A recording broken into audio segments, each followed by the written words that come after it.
بسم الله والصلاة والسلام على سيدنا محمد رسول الله. حبايبي واخواتي عاملين ايه؟ ان شاء الله يا رب تكونوا بخير وفي احسن صحة واحسن حال. انا عارفة اني زودت الغيبة المرة دي، بس يعلم الله انكم في بالي، وان التصوير وحشني جدا جدا معاكم، تنزيل الفيديوهات، التسجيل، كل حاجة وحشتني جدا في القناة. وحشني سؤالكم فعلا، ربنا يديمكم نعمة في حياتي. متشكرة من كل قلبي. في بداية الفيديو بحب أشكر جدا جدا كل الفانزات بتوعي الأصلة اللي كلموني، واللي سألوا عليا على خاص، واللي سابوا لي كومنت كده بيسألوا عليا ما تطوليش علينا يا نورة، وافتقدوا غيابي. ربنا يخليكم ليا ويديمكم نعمة في حياتي، وإن شاء الله بإذن واحد أحد مش هنطول تاني ولا مش هنغيب، راجعين بهبتنا. فادعوا لي كده ربنا يعدي الأزمة دي على خير ويعدي الفترة دي على خير.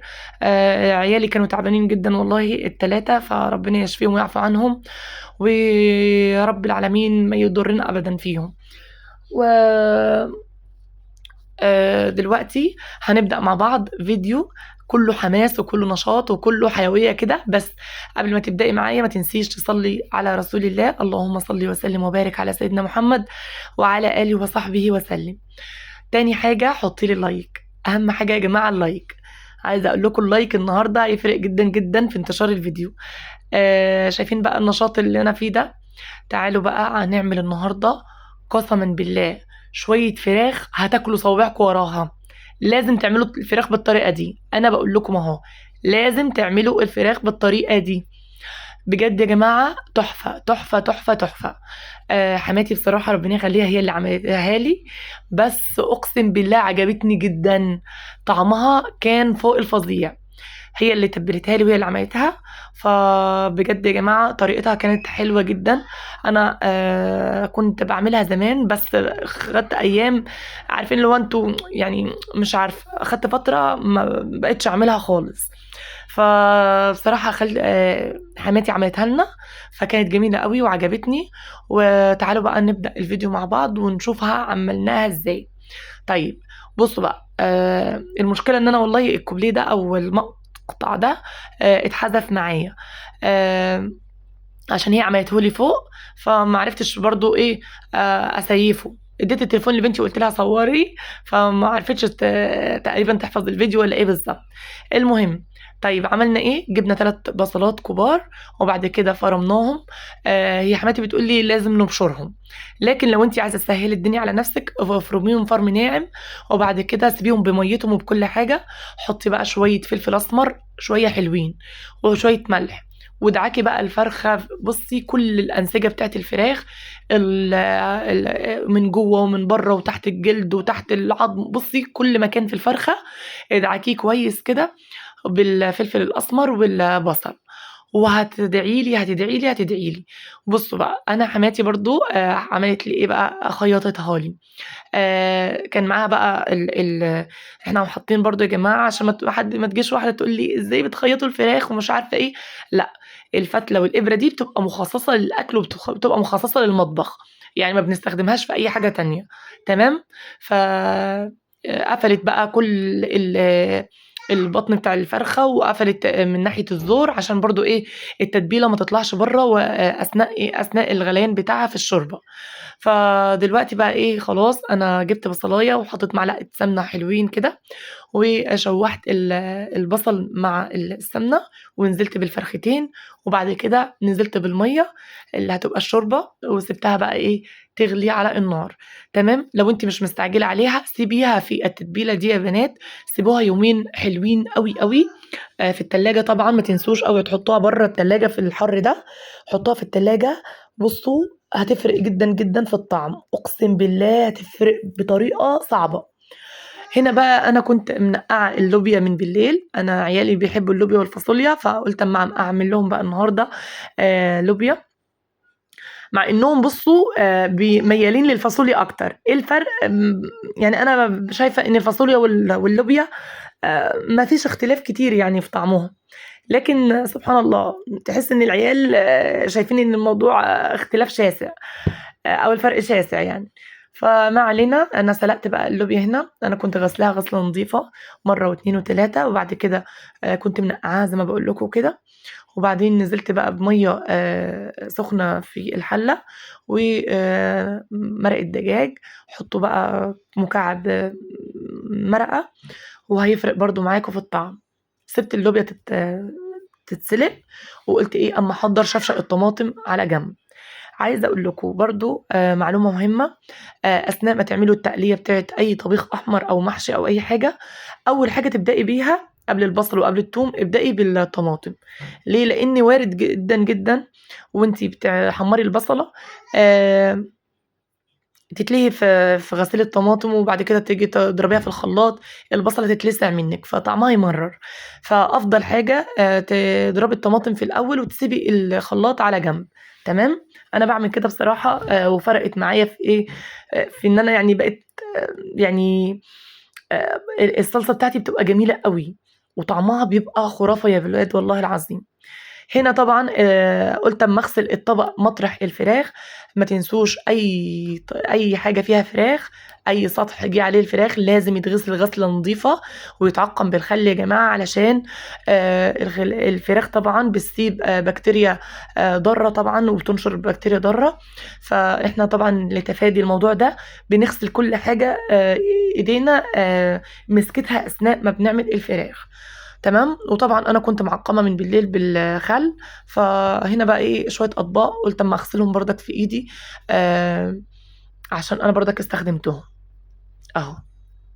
وعايزة أقول لكم يا بنات والله العظيم طالعة 3 عيني مع الحوض مش راضي يسلِّك كويس. جبنا له اللي هو الفوار السريع ده اللي هو من المنظفات، برضك مش راضي ي ي يسلك المَيّة تتسلك معاه، مطلّع عيني، مطلّع 3 عيني والله. عايزة أعمل لكم روتين في المطبخ، بس إن شاء الله بإذن الله لمّا أجيب السباك هابقى أضبّط الدنيا كده، وهنرجع بقى لروتيناتنا وحاجاتنا القوية في القناة. بس ادعوا لي دعوة كده خالصة من القلب، ربنا يكرمني في القناة دي وتكبر، وإن شاء الله كده ربنا يجعلها مصدر رزق ليّا ولعيالي، وربنا يديمكم نعمة في حياتي. بالله عليكم ما تنسوا اللايك والاشتراك يا جماعة في القناة لو وصلتوا لحد هنا. طيب إيه يا نورة اللي أنتِ بتطلّعيه ده؟ على رأي بنتي بتقول لي: "إيه يا ماما ده قشطة؟" قُلت لها: "قشطة إيه يا فرح؟" تقول لي: "الحقي يا ماما اللبن بيفور." قُلت لها: "والله؟" يعني ما شاء الله، الجيل ده جيل ما يعلم به غير ربنا سبحانه وتعالى. أنا كنت على أيامي على أيام بنتي يعني أنا لمّا كنت في سِن بنتي كنت أعمل كل حاجة مع ماما في المطبخ. وقولوا لي برضه كل اللي معاها بنوتة في سِن الابتدائي دخّلتوها المطبخ من إمتى؟ هل يعني بتعتمدوا عليها دلوقتي في الأكل وفي التوضيب، والّا أنا بقى اللي مثالية زيادة عن اللازم، ولأ أنا أخدم الحاجة دي مطرح بنتي ومش عارفة إيه، وأنا عارفة إن طبعًا الحاجة دي أكيد هتبقى عيب في يوم من الأيام، بس عارفين اللي هو أنتم على بال ما أقول يا سيدي أكون قضيت حاجتي بإيدي، هو المثل ده اللي أنا ماشية عليه. فطبعًا الله المستعان، وربنا يا رب كده يدينا الصحة جميعًا وما يخذلنا أبدًا. طيب دلوقتي أنا هاعمل إيه بقى؟ جِبت بقى الحلة بتاعتي وحطيت معلقتين سمنة حلوين، ونزلت بقى بالبصل اللي أنا فارماه، بصلايتين برضك مش كبار أوي، وبعد كده سِبتهم يتشوحوا كده وياخدوا لون دهبي يا دوب، ومعلقة كبيرة من التوم المفروم. طبعًا التوم ده ربنا يبارك لي في أمي، كانت فارماه لي وحاطاه لي في الفريزر. هنا بقى شُفتوا بقى اللي أنا باقول لكم عليه، شفشق الطماطم كان جنبي، فعشان كده أنا إيه ما لسعتش البصلاية ولا أي حاجة. ضِفت بقى شفشق الطماطم، وبعد كده ضِفت نُص معلقة صغيّرة من السُكّر، وضِفت بقى نُص مكعب ماجي أو مكعب مرقة يعني، وبعد كده هاحط بقى الملح بتاعي وهاضبّطه أهو، وهارُش بقى رشّة من الكمون. كمون يا جماعة للبقوليات جميل أوي، أوي أهو. هاسيبها بقى تتسبِّك على النار يا دوب بس تدخل في التسبيكة نفسها. حطيت برضه ربع معلقة صغيرة من التوم المفروم الني، برضه يا جماعة بيفرق جدًا، جدًا في الطعم. طبعًا اللوبيا خلاص اتسلقت، وأنا صفّيت المَيّة بتاعتها أهو، ونزلت بقى على الصلصة. سِبتها بقى تاخد وتدّي مع النار مع نفسها كده، والفراخ بقى استوت وطلّعت شوية شوربة أقسم بالله تاكلوا صوابعكم وراها. هنا بقى جِبت الحلة بتاعتي وهاحط شوية زيت محترمين، أو لو أنتِ مش عايزة تزوّدي الزيت برضه ما تكتّريش عادي يعني مش هتفرق. كمان عايزة تزوّدي شوربة وتسقيه شوربة هيدّيه غناوة جدًا، جدًا، وهيعلّي التيست معاكِ أوي. حمّرت شوية الشعرية دول أهُم، اللهم صل وسلم وبارك على سيدنا محمد وعلى آله وصحبه وسلم. أنا هنا كانت ملحوظة برضه، أنا باحط باكتّر الشعرية، بس للأسف وقتها دي ما كانش معايا شعرية كتير. أنا بصراحة يعني كل اللي بيدوق الرز منّي بيُعجب بيه أوي. لسبب إن أنا برضك بازوّد الشعرية، أو لو مثلًا رز اللي هو الحبّاية حبّاية ده، بادوس عليه برضه في التحمير. طبعًا زوّدت المَيّة بتاعة الرز، وضِفت في الآخر كده طبقين شوربة عشان برضه يعلّي التيست شوية. حطيت الملح، غطيت على الرز لحد ما المَيّة يشرب المَيّة بتاعته. هاهدّي النار عليه، وبعد كده جِبت بقى الشوربة من الفراخ الباقية، حطيتها في الحلة دي. جِبت بقى يعني بتاع معلقتين من اللي هي المفرومة، أنا قطّعتها مكعبات. وهنا بقى نزلت بالكيس بتاع الويكا. هاعمل شوية ويكا من الويكا الصعيدي. الويكا الصعيدي دي يا جماعة يعني العيال الصغيرة أقسم بالله بتعشقها، أنا عندي عيالي بيعشقوها. فرح دي اتربت معايا على الويكا بجد. كنت أعمل لها الويكا الصعيدي دي.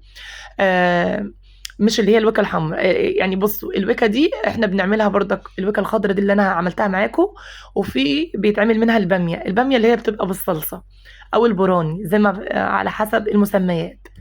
طيب هارجع لكم تاني على حتة الويكا دي. المهم حمّرت الفراخ. للأسف في فرخة طلعت سليمة، والفرخة التانية طبعًا عشان أنا دوست عليها في السِوَى، النُص التحتاني فصل عن النُص الفوقاني. فأنا طبعًا إيه، قسّمتها يعني وحمّرتها كده. وعملت تيست حلو برضه. بعد ما اتحمّرت جِبت بقى 3 فحمات، ولّعتهم على النار، جِبت بقى طبق وحطيته فيه زي ما أنتم شُفتوا يا جماعة. وحطيت بقى شوية الفحم دُولة إيه، في الطبق، وضِفت شوية زيت علشان برضك الفحم يطلّع كل الريحة بتاعته. وكمرت إيه، كمرت الفراخ.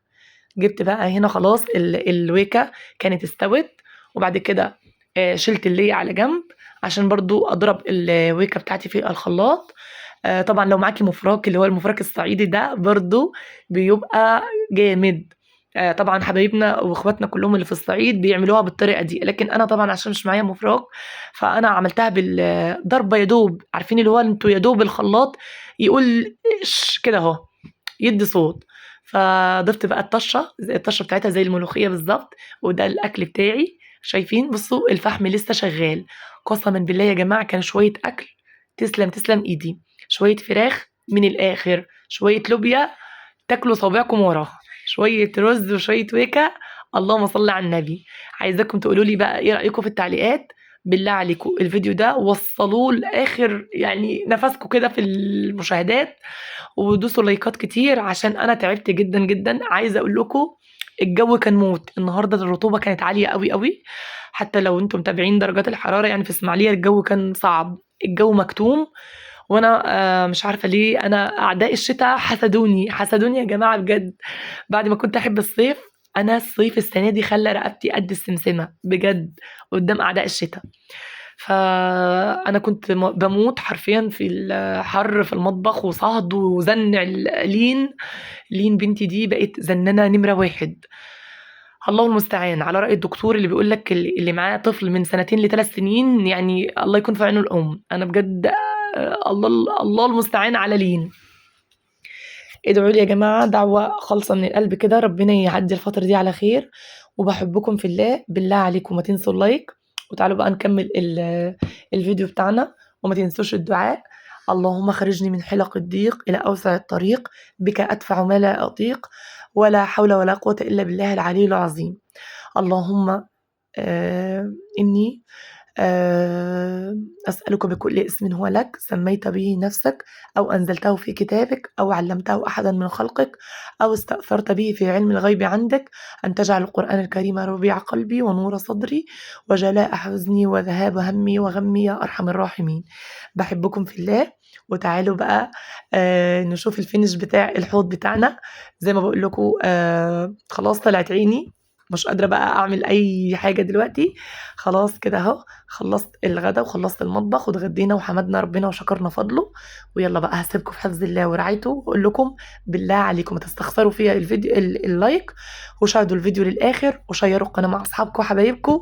وعليكم على الدعم الأيام دي، لإني أنا فعلًا محتاجة دعمكم ووقفتكم معايا. باحبكم في الله، واستنوني في فيديو جديد وروتين جديد. هاسيبكم بقى إيه مع الروايح الجميلة دي، ما تنسيش رشة المعطر بتاعِك ورشة بيرسول برضه عشان إيه، عشان الدبان في الشقة ما يبقاش موجود. وهوّي بقى شقتِك وشغّلي القرآن، وباحبكم في الله واستنوني في فيديو جديد وروتين